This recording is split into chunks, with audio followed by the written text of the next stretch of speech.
ሰላም ወደ አድማጮቻችን፣ ይህ የያ ስፖርት ነው። ወደ አድማጮቻችን በዛሬ ፕሮግራማችን የተለያዩ ነጥቦችን እናነሳለን። አርሰናልን በሚመለከቱ መረጃዎች እንጀምራለን። እንግዲህ አርሰናል ባለፉት 24 ሰዓታቶች ውስጥ እንግዲህ መድፈኞቹ ባልተለመደ ሁኔታ በተለይ በማይክል አርቴታና በአንድሬ በርታ ስር እንደዚህ አይነት ሁኔታዎች አጋጥሞ አቅም የጀርሚ ሞንጋ ዝውውር ሙሉ በሙሉ በማንቸስተር ሲቲ ተጠልፏል። ማለትም አርሰናል 2 እና 3 ሚሊዮን ፓውንድ መክፈል ባለመቻሉ ምክንያት እንግዲህ በቀጣዮቹ ዓመታቶች ውስጥ ምርጥ ከሚባሉ የግራ መስመር ተጫዋቾች ውስጥ አንዱን አጥቷል። ይህ ውሳኔ መድፈኞቹን ለቀጣዮቹ ዓመታቶች ዋጋ የሚያስከፍል ነው። ነገር ግን ዝውውሩ የተጠለፈው አንደኛ አርሰናል ታዳጊዎች ሲፈርሙ የተለያየ አይነት ሁኔታዎች ያጋጥማሉ። አንደኛ ከክለቦቹ ጋር በቀጥታ የሚደረግ ድርድር መፍትሄ ይፈለጋል። ነገር ግን በዛ ድርድር መፍትሄ የማይገኝ ከሆነ የታዳጊዎችና የአሳዳጊ ቡድኖቻቸውን በሚመለከት ወደ ፍርድ ቤት ያቀናል። ይህ የእግር ኳስ ተጫዋቾቹ ፍርድ ቤት ጋር ውሳኔ ይሰጣል። ንጉም ውሃ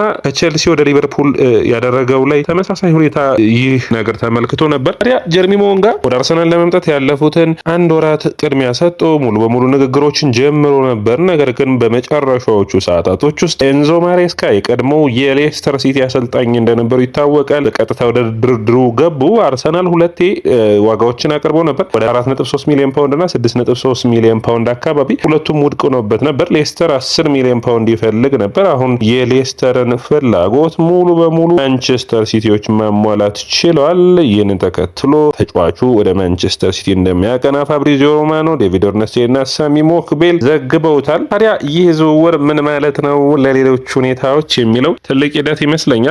ምክንያቱም አርሰናል በዝውውር መስኮቱ ላይ የሚፈልጋቸው ተጫዋቾችና ሂደቱን በሚመለከት ማንቸስተር ሲቲ አንድ ተጫዋችን እንዲሁም ደግሞ ሌሎች ቡድኖችንም በምታዩበት ጊዜ የሆነ ያክል ተጫዋቾችን ለማስፈረም እየሞከሩ ነው። አርሰናል ብቸኛው ቡድን ነው እስካሁን ድረስ በይፋ ማንን ማስፈረም ያልቻለው። ቸልሲ ማርኮ ፔሌስትሪንን አስፈርመዋል።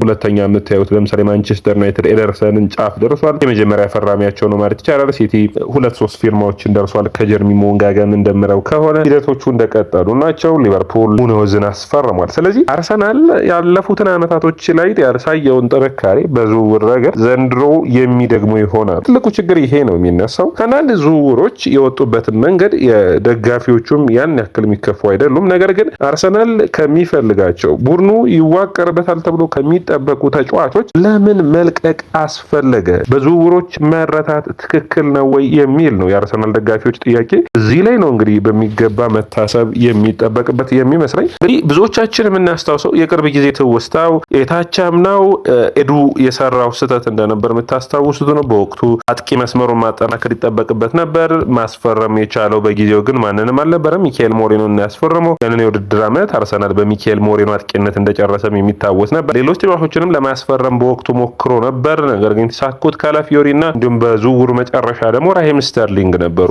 ያ ዝውውር አርሰናልን በሚገባ ዋጋ አስከፍሏል። እንግዲህ እንደዚህ አይነት ሁኔታዎች ላይ ነው እንግዲህ መድፈኞቹ በሚገባ ጤናው መውሰድ ያለባቸው። አሁንም ሁሉም የመገናኛ ብዙሃን አርሰናል ማስፈረም ይፈልጋል፣ የሚያስፈርሟቸው ተጫዋቾች አሉ የሚሉ መረጃዎችን ያወጣሉ። ነገር ግን በሚገባ መሬት ላይ ሲተገብሩት እየታየ አይደለም። ይህ ታዲያ ትልቁ ችግር ነው፣ መታሰብ የሚጠበቅበት ነው የሚሆነው። ይህንን በሚመለከት አንድ ሰው አርሰናልም ለአርሰናል ደጋፊዎች እንዲሁም ደግሞ በአርሰናል አመራሮች ማዘኑን ተመልክቶ የተለየ ሀሳቡን አጋርቷል። በጣም ይህ ለአርሰናል ደጋፊዎች አስደሳች እንዳልሆነም አስተያየቱን ሰጥቷል። ከ3 እና 4 ሚሊዮን ፓውንድ በሚባል ምልመላውን በሚገባ ከተሳካ በኋላ ዝውውሩ መውጣት አርሰናልን ውጤታማ እንደማያደርገውም ዘግቧል። ከዛ ውጭ በሀሳቡ ያቀረበው ሁለተኛው ምክንያት አርሰናል ለምሳሌ ከቶናሊ ዝውውር የወጣበት የሚጠበቅ በቃ ጥሩ የሆነ ምክንያት የሚያቀርብበት አርሰናል 275,000 ለቶናሊ ሊከፍል አይችልም። 100 ሚሊዮን ፓውንዱ መክፈል ቢችል እንኳን ምክንያቱም ከስብስቡ ውስጥ በጣም ብዙ ተጫዋቾች በሱ ጥራት ልክ መጫወት የሚችሉ ኮንትራት የፈረሙ ተጫዋቾች አሉና ያንን ማድረግ ትንሽ የሚያስቸግር ይሆናል። ነገር ግን አሁንም ከቪላ እንግዲህ ሞርጋን ሮጀርስን ይፈልጋሉ። ስለዚህ የመጀመሪያ የሚሉትን ጥያቄ ለምን ለማቅረብ ፍላጎት የላቸውም የሚል ጥያቄውን አንስተዋል። ከዛ ውጭ ራይስ፣ ሳሊባ፣ ቲምበር እና ሳካ ከነ ጉዳታቸው ቀጣዩን የውድድር ዓመት መጀመራቸውን ተከትለው እነዚህ ተጫዋቾች ይፋን የሚሰጥ በተለይ ለሳካ እንኳን ጥሩ የሚባል ማድዌኬ ያለ ነገር ግን ማድዌኬን የሚያገዝ የሚችል ማጥቃቱን አነሳሳት የሚችሉ ተጫዋቾችን ለምን ማምጣት አልተቻለም የሚል እንግዲህ የአርሰናል ጥያቄ ነው ማለት የሚቻል ነው የሚሆነው። ወደ አድማጮቻችን እንግዲህ በእግር ኳስ በጣም አሳሳቢና ወሳኝ የሆኑት እንቅስቃሴዎችን እንዴት ታደርጋለህ የሚል ነው። ለምሳሌ እኔ በጣም ጠቅሰው አምና ኒውካስትል ያደረገውን እንቅስቃሴ ነው። ኒውካስትል በዝውውሩ መጀመሪያ ወቅት ወቅት ለምሳሌ አሌክሳንደር ኢዛክን እንደሚሸጥ አውርቶ ቢሆን ኖሮ በወቅቱ ከማንም ቡድን ቀድሞ አርሰናል፣ ሊቨርፑል ተፎካክረው በተሻለ ዋጋ ያስፈርሙት ነበር። ተጫዋቹ እስከ መጨረሻው ቀን ቆየ። ያ መቆየት ደግሞ ኒውካስትልን ዋጋ የሚያስከፍል ሆነ። በተለይ ደግሞ ሊቨርፑል የኒውካስትልን ተፈላጊውን ተጫዋች የነበረውን የተሻለ አሁን ለምሳሌ ሊቨርፑል ኢዛክን አግኝተው ቢሆን ኖሮ ከቀጣይ ከኢኪቲኬ ፊርማቸው ሊርቁ የሚችሉበትና ኒውካስትል የሚጠቀምበት የሚችልበት መንገድ ይኖር ነበር። ስለዚህ ይህንን በሚገባ ማጤን የሚያስፈልገው ነው የሚሆነው። ዝውውሩ በቆየ ቁጥር ዋጋቸው ከፍ እያለ ሂደቶቹ አስቸጋሪ እየሆኑ ይመጣሉና ጠንቀቅ ብሎ መንቀሳቀስ ያስፈልጋል። ማንቸስተር ዩናይትድ ለምሳሌ ለኤደርሰን ያወጣውን ዋጋ አሁን ላይ በዝውውር ሂደቱ ላይ ስታስቡት እውነት ኤደርሰን ብራዚላዊው በብራዚል ብሔራዊ ቡድን እየተጫወተ የሚገኘው ምንም እንኳን በኔ እይታ ከኤሌት አንደርሰን ጋር ልዩነት ቢኖረውም የአራት እጥፍ ያክል የዋጋ ልዩነት ብቃትን አላይበትም። ስለዚህ ይህንን መታሰብ የሚጠበቅበት ነው የሚሆነው። አሁንም በዝውውር መስኮቱ ላይ የተሻሉ ተጫዋቾች አሉ። ሞርጋን ሮጀርስ፣ ብራድሊ ባርኮላ፣ በአጥቂ መስመርም ካልን ብዙ ተጫዋቾችን መጥቀስ የምንችልበት እድል ሰፊ ነው የሚሆነው። ስለዚህ እዚህ ላይ ሊታሰብበት የሚጠበቅ ይመስለኛል። ቀለል ያለ ውሳኔዎችን ያለመወሰን፣ በውሳኔዎች ውስጥ ጠንከር ያለ እርምጃዎችን ማስፈር፣ ፈጠን ያለ የዝውውር ጨረታዎችን ማድረግ የሚያስፈልግ ነው። ነገር ግን በርታ በየቦታው የሚጀምራቸው የዝውውር መስኮቶች ካላጠናቀካቸው ውጤታማ የሚያደርጉም አይደለም። ስለዚህ ያንን ጥንቃቄ መውሰድ ያስፈልጋል። እንግዲህ ለሞርጋን ሮጀርስን እስካሁንም ምንም አይነት ጥያቄ አላቀረበም። አርሰናል ምን እንደሚጠብቅ እንግዲህ ማንቸስተር ሲቲ መጥቶ እስከሚያቀርብ ይሆን ግራ ነው የሚያጋባኝ አንዳንዴ በዝውውር መስኮቱ ላይ። እንግዲህ እስካሁን ድረስ ብሩኖ ጎሜሬስ ላይ ነው እንቅስቃሴዎች አሉ። የጎሜሬስን አሁንም ቢሆን ኒውካስትል ምንም አይነት ተጫዋቹን በሚመለከት አንሰማም የሚል አቋም ላይ ነው የሚገኙት። ትናንት እንግዲህ የሳሊባ በጉዳት ምክንያት እንግዲህ ለ3 እስከ 4 ወራት ከዓለም ዋንጫ በኋላ ሊረቅ የሚችልበት እድል አለ። ታዲያ አርሰናሎች ማይክል አርቴታ ተመራጭ የሆነው ኢዝሪ ኮንሳን ለማስፈረም ፍላጎት አላቸው። ኮንሳ እንግዲህ በእኔ እይታ በጣም በፕሪሚየር ሊጉ ባለፉት ዓመታቶች በጣም ውጤታማ ከሚባሉ ተጫዋቾች ውስጥ አንዱ ነው።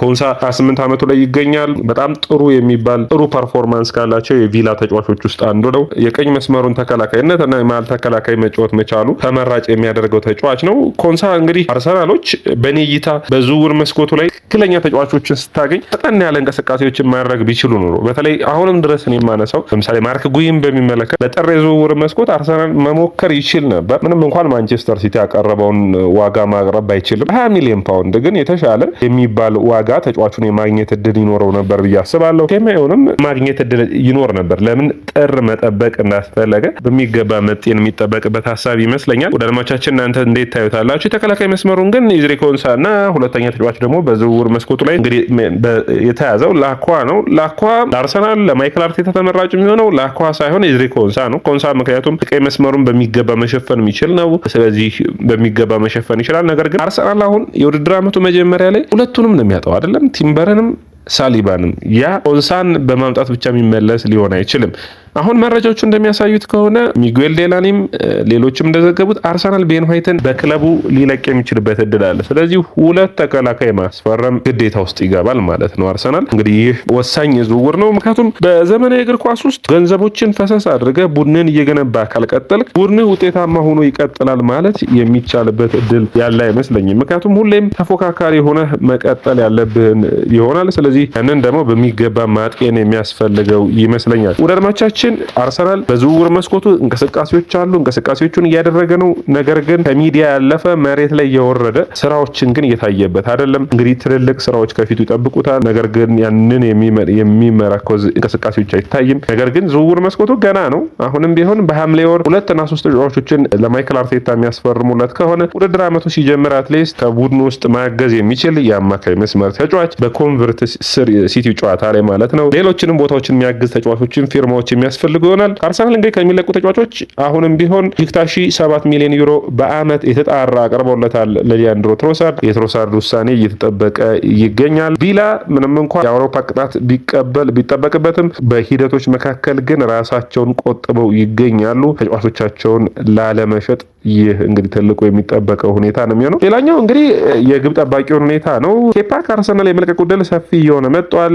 ሁለቱም ቡድኖች ማለት ነው ኢንተር ሚላንም እንዲሁም ጁቬንቱስም የተጫዋቹ ፈላጊ እንደሆኑ መረሳት የለበትም። አርሰናል ታዲያ ከኢንተር ሚላን የሚለቀውን ያን ሶመርን ማምጣትና ሁለተኛ ግብ ጠባቂው ማድረግ ይፈልጋል። በእኔ እይታ በጣም ጥሩ ግብ ጠባቂ ነው ያን ሶመር። ጥሩ ፐርፎርማንስ የሚኖረው ይሆናል ብዬ አስባለሁ። ሁለተኛ ግብ ጠባቂነት ምንም ያንሰው ነገር አይኖርም። አርሰናል ከልምዶ በሚገባ ተጠቀም ይችል ነው። ነው፣ በነፃ ነው የሚፈርመው። ስለዚህ ይህንን በሚገባ ይጠበቃል። የኮንሳን ጉዳይ ግን ሳንጨርሰው 60 ሚሊዮን ፓውንድ ነው የሚፈልጉት። አርሰናል 35 ሚሊዮን ፓውንድ ነው። ይህ ሁኔታ አሳሳቢ እንደሆነ የሚጠበቅ ነው የሚሆነው። ሌላኛው እንግዲህ አርሰናል በዝውውር መስኮቱ ድረስ አሁንም ቢሆን በማጥቃት ቦታው ላይ በአጥቂ መስመሩ ከሚመኛቸው ተጫዋቾች መካከል አንዱ የሆነው በዚህ ዝውውር መስኮት አሁን ዋጋው እየታወቀ ይመስላል። 80 ሚሊዮን ፓውንድ ነው። ይህም ደግሞ ክሩፒ ነው ውድ አድማጮቻችን። ታዲያ ከሌሎች ቡድኖች ተፎካክሮ እንደ ክሩፒ አይነት ተጫዋቾችን ማምጣት ይችላል ወይ? ሌላኛው ጥያቄ የሚሆን ነው። ምክንያቱም ጠንካራ ፉክክር በዚህ ተጫዋችም ጉዳይ የሚያጋጥመው ይሆናል ተብሎ ይጠበቃል። ውድ አድማጮቻችን አርሰናል በኤንዞ ፈርናንዴዝም ላይ ፍላጎት እንዳለው መረጃዎች ያሳያሉ። ይህ